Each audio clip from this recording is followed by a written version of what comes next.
Hola chicos, bienvenidos a un nuevo video. En esta oportunidad vamos a ver qué estaba sucediendo para 1960 en América Latina, que es una crisis de inestabilidad política debido a las altas crisis económicas que habían sucedido como consecuencia lenta de la Guerra Fría, y podemos observar que para este entonces, en esta década, se van a dar muchos golpes de Estado, sobre todo casos muy sonados como los de Brasil y Chile, que vamos a dar en profundidad. De hecho, vamos a empezar con el caso de Brasil y la crisis del varguismo, ¿sí? Vamos a dividir este video en dos, ya que es un análisis un poco extenso, y después vamos a empezar con el análisis de Chile. Bien, entonces, como dijimos, en América Latina están sucediendo múltiples golpes de Estado y lo más problemático era el papel de injerencia que tenía Estados Unidos en las políticas latinoamericanas, debido a que tenía una política mucho más intervencionista a partir de ahora en las políticas latinoamericanas, sobre todo las que vamos a nombrar ahora. Entonces, ¿qué estaba sucediendo en Brasil? Habría una gran crisis del varguismo. ¿A qué nos referimos con varguismo? Nos referimos a la corriente política populista que sigue a Getúlio Vargas. Getúlio Vargas está desde 1930 gobernando en Brasil hasta 1954. Debido al gran contexto político internacional y a la presión que tenía Getúlio Vargas en ese momento en el gobierno, en donde lo acusaban de corrupto, y esa presión política no la pudo superar, por lo tanto toma la decisión de suicidarse. Es una figura política muy importante, por lo tanto queda un vacío de poder, el cual tenían que resolver dentro del varguismo. Entonces, para 1955 se convierten las elecciones, en donde se presentan varios candidatos, pero los principales son Kubitschek, que es del Partido Socialdemócrata, que termina ganando como presidente, y como vicepresidente se postulaba João Goulart, que era el vicepresidente de Vargas y que además es del Partido de los Trabajadores Brasil, que en ese momento tenía muchísimo peso. Entonces era una figura política muy conocida, ¿no? Kubitschek de alguna manera venía de otra área de más tirando socialdemócrata. ¿Qué pasaba con la economía en este momento? Ya que estaba bastante destruida, querían hacer una economía desarrollista, basar todo en la modernización e infraestructura de Brasil, y para esto tenían la idea que necesitaban inversión extranjera para poder empezar a modernizar y a desarrollar la economía de Brasil. Esta idea de la inversión extranjera empieza a desarrollarse con distintos tipos de inversionistas ingleses, franceses, etc. Y es donde empiezan los rumores de corrupción para el presidente.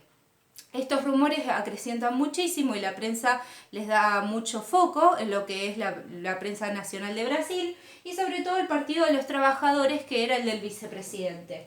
Para 1960 se vuelve a convocar elecciones en donde Quadros es el ganador. Quadros, que también está dentro del Partido de los Trabajadores.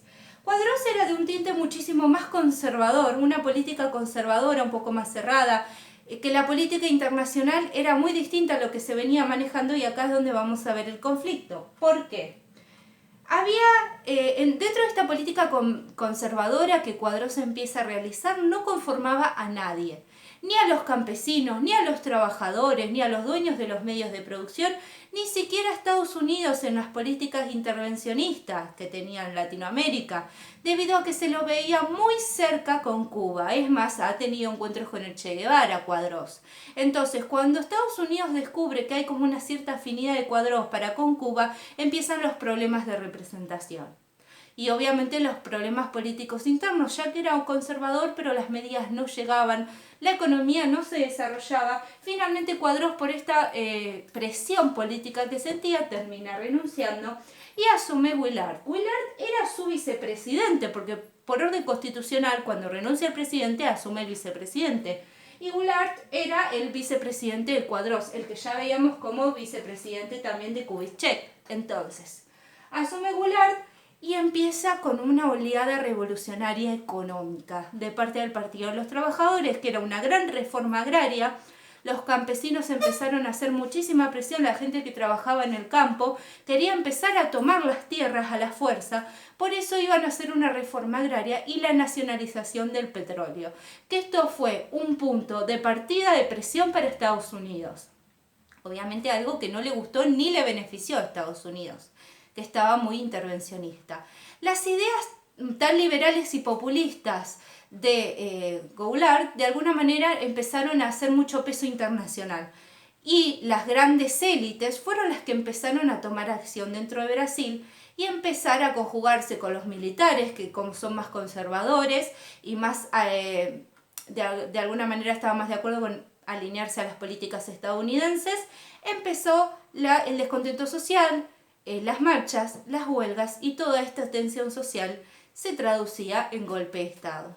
Entonces, para 1964 llaman a este golpe de Estado que le van a hacer a Goulart como el golpe de la revolución, como el cambio necesario que necesitaba Brasil porque la economía no está funcionando, porque las ideas populistas no son las que nosotros necesitamos. Entonces, tanto los militares como las grandes élites y algunos otros sectores descontentos económicamente hablando de la sociedad le hacen un golpe de Estado a Goulart. Por eso lo vamos a dividir en dos. Después, en el siguiente video, vamos a seguir por qué estaba pasando a partir de este golpe de Estado. Espero que les haya gustado, se haya entendido y nos vamos a volver a ver en un próximo video.